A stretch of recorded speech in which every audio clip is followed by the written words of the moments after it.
try to get your private information, social security numbers, driver's license numbers, credit card numbers, any kind of private information that you normally wouldn't share with anybody.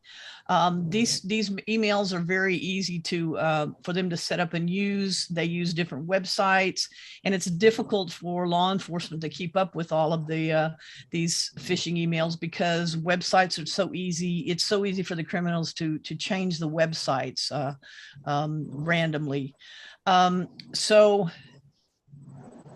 if you fall for a phishing email, what can happen? A phishing email is one in which you have to click on a link or open an attachment in that email.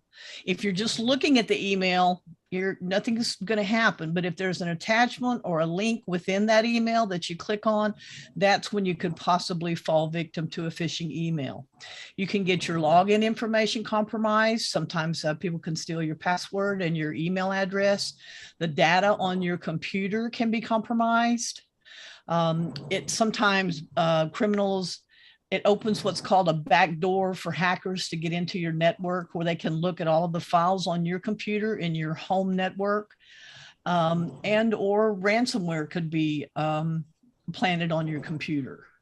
I'll just add, don't call the phone number that's in the email either.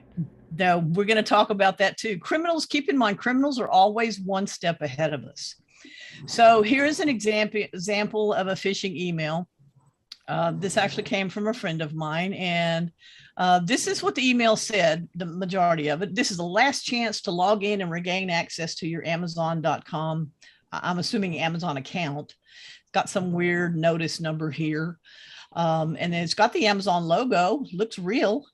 And says, dear customer, and for your protection, your Amazon ID is automatically locked.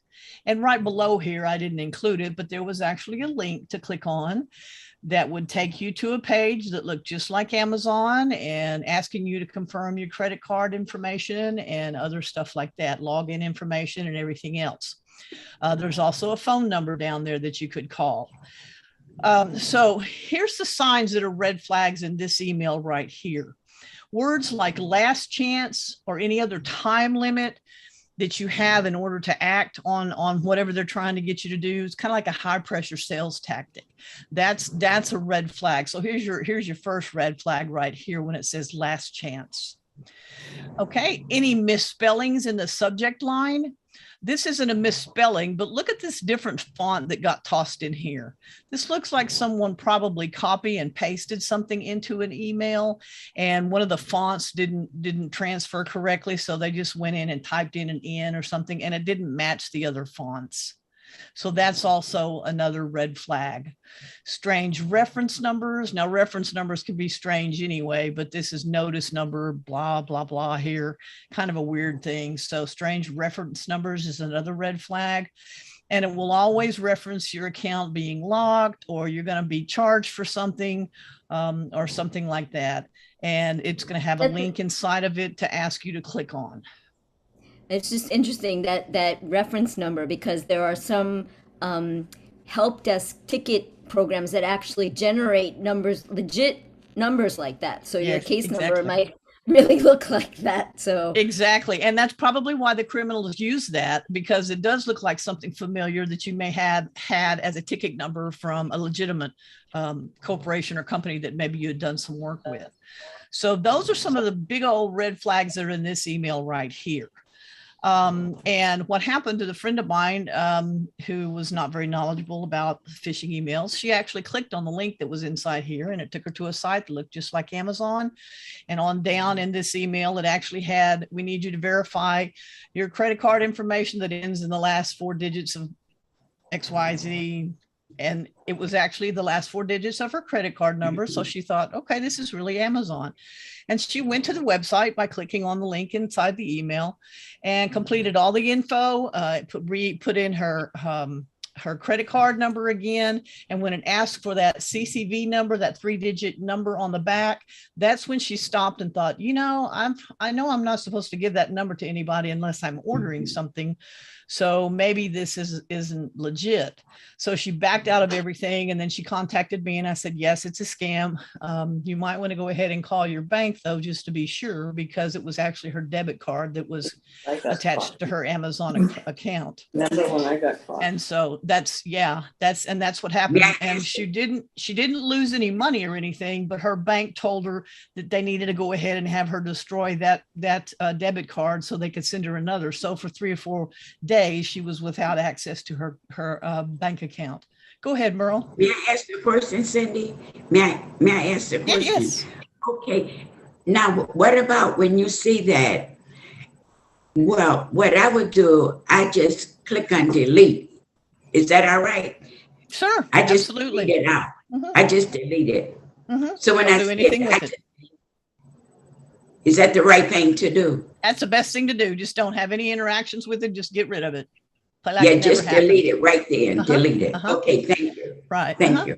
Keep in mind that if you get these unsolicited emails that you didn't initiate, or it's from somebody that you don't know or whatever, you can bet it's a phishing email. And there's some very, very good ones out there. Now, just from what you've learned so far, and I will say this, all of these emails have a customer service number in them to call, as was talked about earlier. Like, look at this one. This is another example. And down here at the bottom, this is from a company that's playing like they're Norton antivirus company, and they're not. But this support number down here is not a real support number. What they do is it's just a phone number to a bank of criminals sitting around trying to scam people. Now, if you get an email that you think is from Amazon or Netflix or somebody that's legitimate and you think it's them, call their customer support number, but not the number that's included in the email you get. What you want to do is go to that website's webpage, go to Amazon.com, go to Netflix.com, and find the contact number off of that website. Because if you Google what's the customer service number for Amazon, these criminals actually pay ads to have numbers like this at the bottom here come up when you Google customer service number for Amazon or for Norton or whatever. So the criminals are always right ahead of us. So go to the company website and pull the number off of that website. Okay. Go ahead. Comments? Okay. Let's look at this one right here. What if you were to get this one? Let's say maybe you truly were a Norton customer and you had Norton antivirus and you got an email like this. What's something that would be a red flag to you? Anybody? Yeah, all those number signs. Right. All the crazy number signs all over the whole thing. They're in the subject line. They're in the body of the email. They're everywhere. That's a big